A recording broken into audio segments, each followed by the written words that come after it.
life. Om Namo Bhagavate Vasudevaya. Om Namo Bhagavate Vasudevaya. Om Namo Bhagavate Vasudevaya. Om Ajnanatimirandasya Nanjana Shilakaya Chakshurun Militam Yena Tasme Shri Gurave Namaha. We're reading from Canto 1, Chapter 11, Text 27. Krishna has come to Dwarka from Hastinapur. As the Lord passed along the public road of Dwarka, his head was protected from the sunshine by a white umbrella. White feather fans moved in semicircles and showers of flowers fell upon the road. His yellow garments and garlands of flowers made it appear as if a dark cloud was surrounded simultaneously by sun, moon, lightning, and rainbows. Srila Prabhupada's purport. The sun, moon, rainbow, lightning do not appear in the sky simultaneously. When there is sun, the moonlight becomes insignificant, and if there are clouds and a rainbow, there is no manifestation of lightning. The Lord's bodily hue is just like a new monsoon cloud. He is compared here into the cloud. The white umbrella over the head is compared to the sun. The movement of the bunch hair fan of the flukes is compared to the moon. The showers of the flowers are compared to the stars. His yellow garments are compared to the rainbow. So all these activities of the firmament become impossible.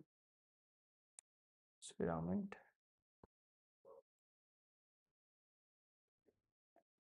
a literary term for the vault of arc of the sky. Okay.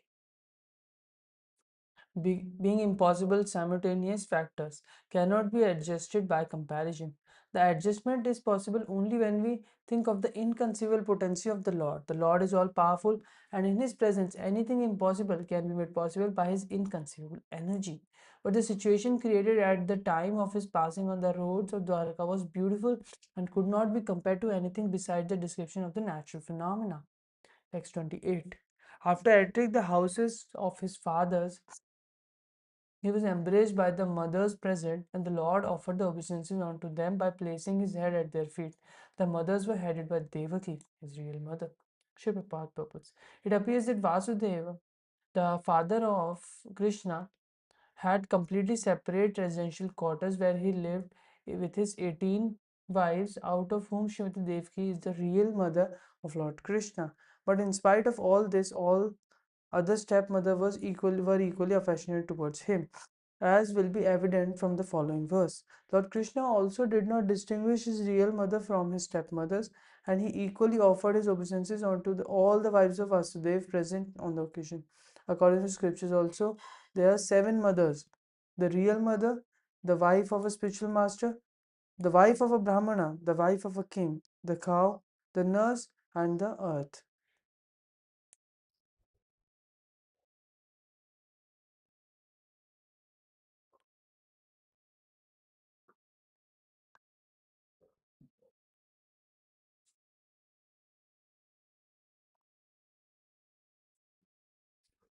Even by this injunction of the Shastras, the stepmother, who was the wife of father, is also as good as the mother, because the father is also one of the spiritual masters.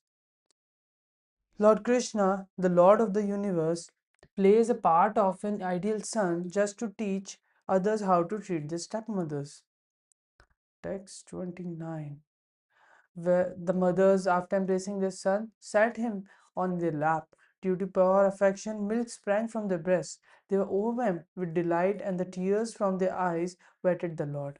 When Lord Krishna was at Vrindavan, even the cows would become moistened by affection towards him, and he would draw milk from the nipples of every affectionate living being. So, what to speak of the stepmothers who were already as good as his own mother?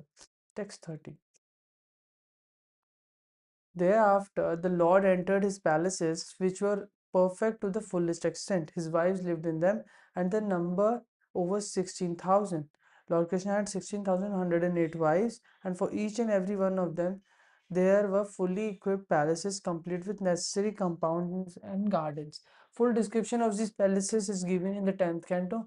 All the palaces were made of best marble stone, They were illuminated by jewels and decorated by curtains and carpets of velvet and silk, nicely bedecked and with gold lace embroidered with gold lace. The personality of Godhead means one who is full with all power, all energy, all opulence, all beauty, all knowledge, and all renunciation. Therefore, in the palaces of the Lord, there was nothing wanting to fulfill all desires of the Lord. The Lord is unlimited, and therefore his desires are also unlimited, and the supply is also unlimited. Everything is being unlimited. It is concisely described here as Kamam, Sarvakamam, or full with all desirable equipment. Text 31. The queens of Lord Shri Krishna rejoiced within their minds to see their husband home after a long period abroad. The queens got up at once from their seat and meditation, as was socially customary. They covered their faces shyly and looked about coyly,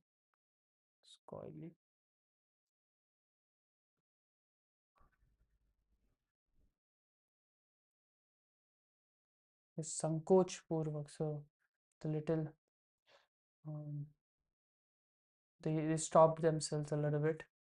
Uh, as mentioned above, the Lord entered his own palaces occupied by 60,108 queens.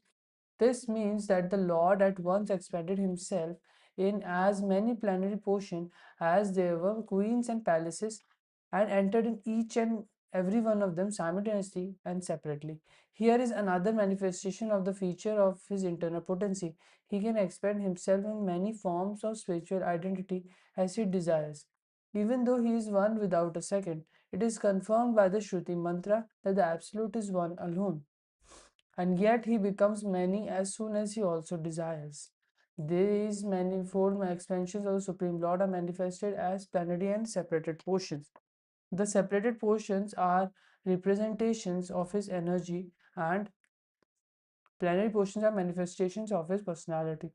Thus, the personality of Godhead manifested himself in 16,108 plenary expansions, simultaneously entered into each and every one of the palaces of the queens. This is called Vaibhava, also described in Chaitanya Charitamrita, first chapter, or the transcendental potency of the Lord. And because he can do so, he is also known as Yogeshwara. Originally, a yogi or mystic living being is able to expand himself at most to tenfold expansions of his body, but the Lord can do so in the extent of as many as thousands or infinitely as he likes. Unbelievers become astonished to learn that Lord Krishna married more than 16,000 queens because they think Lord Krishna as one of them and measure the potency of the Lord by their own limited potency. One should know, therefore, the Lord is never on the level of the living beings who are but expansion of his marginal potency, and one should never equalize the potent and potency, although there is very little difference of quality between the potent and the potency. The queens were also expansions of his internal potency, and thus potent and potencies are perpetually exchanging transcendental pleasures known as pastimes of the Lord. One should not therefore become astonished to learn that Lord married so many wives. On the contrary, one should affirm that even if the Lord marries 16,000 million wives, he is not completely manifesting his unlimited and inexhaustible potency. He married only 16,000 wives and entered into each and every one of the different palaces just to impress in the history of the human beings on the surface of earth that the Lord is never equal to or less than any human being, however powerful he may be. No one, therefore, is either equal to or greater than the Lord. The Lord is always great in all respect. God is great. The eternal is eternal truth. Therefore, as soon as the queen saw from the distance their husband, who was away from home for long periods due to battle of Kurukshetra, they all arose from the slumber of meditation and prepared to receive their most beloved. According to Yajnavalka's religious injunctions, a woman whose husband is away from home should not take part in any social function, should not decorate her body, should not laugh, and should not go to any relative's house in any circumstance. This is the vow of the ladies whose husbands are away from home. At the same time, it is enjoined that the wife should never present herself before the husband in an unclean state. She must decorate herself with ornaments and good dress and should always be present before her husband in a happy and joyous mood. The queen of Lord Krishna were all in meditation, thinking of the Lord absence, and were always meditating upon him. The Lord's devotees cannot live for a moment without meditating on the Lord. And what to speak of the queens, who were all goddesses of fortunes, incarnated queens in the pastimes of the Lord at Dwarka.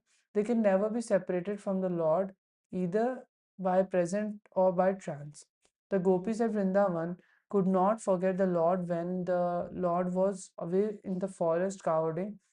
When the Lord boy Krishna was absent from the village, the gopis at home used to worry about him traversing the rough ground with his soft lotus feet. By thinking thus, they were sometimes overwhelmed in trance and mortified in the heart. Such is the condition of a pure associates of the Lord. They are always in trance, and so the queens were also in trance during the absence of the Lord. Presently, having seen the Lord from a distance, they at once gave up all their engagements, including the vow of a woman as described above. According to Srila Vishwanath Chakravarti Thakura, there was a regular psychological reaction on the occasion. First of all, rising from their seats, although they wanted to see their husband, they were deterred because of feminine shyness. But due to strong ecstasy, they overcame the stage of weakness and became caught up with the idea of embracing the Lord. And this thought factually made them unconscious of their surrounding environment. The prime state of ecstasy annihilated all other formalities and social conventions, and thus they escaped all stumbling blocks on the path of meeting the Lord. And that is the perfect stage of meeting the Lord of the soul, Shri Krishna. The prime stage of ecstasy annihilated all other formalities and social conventions, and thus they accepted all stumbling blocks on the path of meeting the Lord. And that is the perfect stage of meeting the Lord of the soul, Shri Krishna. Same happened when Krishna was leaving, and gopis, leaving all the shame, they shouted Govinda Damodara Madhaveti. Text 32.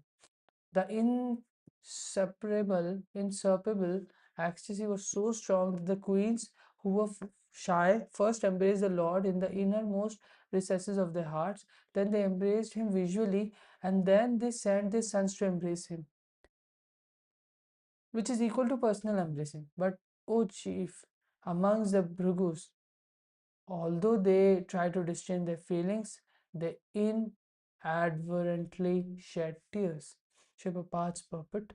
Although due to feminine shyness, there were many hindrances of embracing the dear Lord, Lord Shri Krishna, the queens performed that act by seeing him, by putting him in the courts of their heart, and by sending their sons to embrace him. Still, the act remained unfinished, and the tears rolled down their cheeks despite all endeavors to cheat them. One directly embraces the husband by sending the son to embrace him because the son is developed as a part of mother's body. The embrace of son is not exactly the embrace of husband and wife from the sexual point of view, but the embrace is satisfaction from the affectionate point of view. The embrace of the eyes is more effective in the conjugal relation, and thus, according to Srila Jeev Goswami, there is nothing wrong in such an exchange of feeling between husband and wife. Text 33. Although Lord Shri Krishna was constantly by their sides as well as exclusively alone, his feet appeared to them to be newer and newer. The goddess of fortune, although by nature always restless and moving, could not quit the Lord's lotus feet. So, what woman can be detached from those feet, having once taken shelter of them? Purport. Conditioned living beings are always after the favor of the goddess of fortune, although by nature she is moving from one place to another. In the material world, no one is permanently fortunate, however clever one may be. There have been so many big empires in different parts of the world. There have been so many powerful kings all over the world, and there have been so many fortunate men, but all of them have been liquidated gradually. This is the law of material nature, but spiritually it is different. According to Brahma Samhita, the Lord is served very respectfully by hundreds and thousands of goddess of fortune. They are always in a lone place also with the Lord, but still the association of the Lord is so inspiringly newer and newer that they cannot quit the Lord for a moment, even though they are by nature very restless and are moving about. The spiritual relation with the Lord is so enlivening and resourceful that no one can leave the company of the Lord once taking shelter of Him.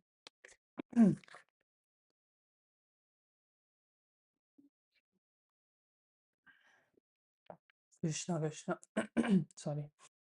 The living beings are by constitution feminine in nature. The male or the enjoyer is the Lord. All the manifestations of His different potencies are feminine by nature. In Bhagavad Gita, living beings are designated as para prakriti or the superior potency. The material elements as apara prakriti or inferior potencies. Such potencies are always employed for the satisfaction of the employer or the enjoyer. The supreme enjoyer is the Lord Himself, as stated in Bhagavad Gita 5.29. The potencies, therefore, were engaged directly in the service of the Lord, revive the natural color, and thus there is no disparity in the relation of the potent and the potency. Generally, Lord, people engaged in service are always seeking some post under the government or the supreme enjoyer of the state.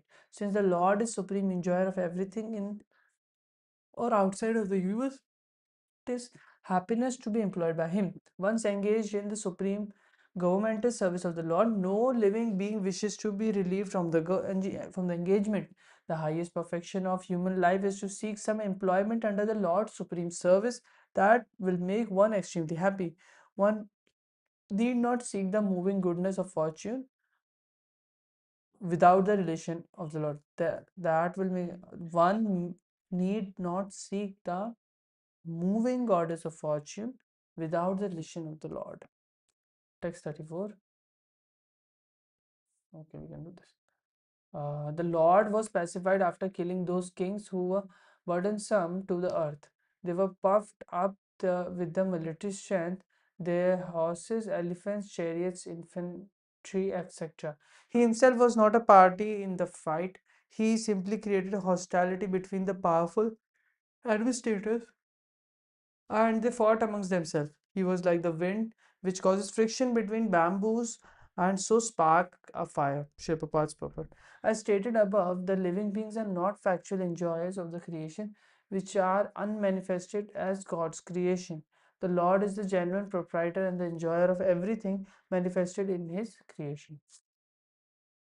Unfortunately, influenced by the deluding energy, the living being becomes a false enjoyer under the dictation of the modes of nature. Puffed up by such false sense of becoming God, the deluded living being increases his material strength by so many activities and thus becomes the burden of the earth. So much so that the earth becomes completely uninhabitable by the same. The state of affairs is called dharmasya glani or misuse of the energy of human being. When such misuse of human energy is prominent, the saner living beings become perturbed by the awkward situation created by the vicious administrators who are simply burdens of the earth.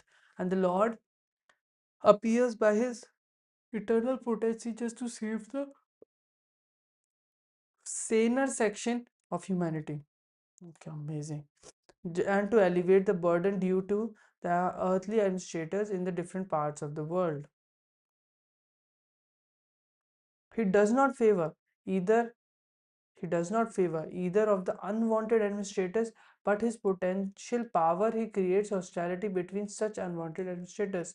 As the air creates fire in the forest by the friction of the bamboos, the fire in the forest takes place automatically by the force of the air, and similarly, hostility between different groups of politicians takes place by the unseen design of the Lord.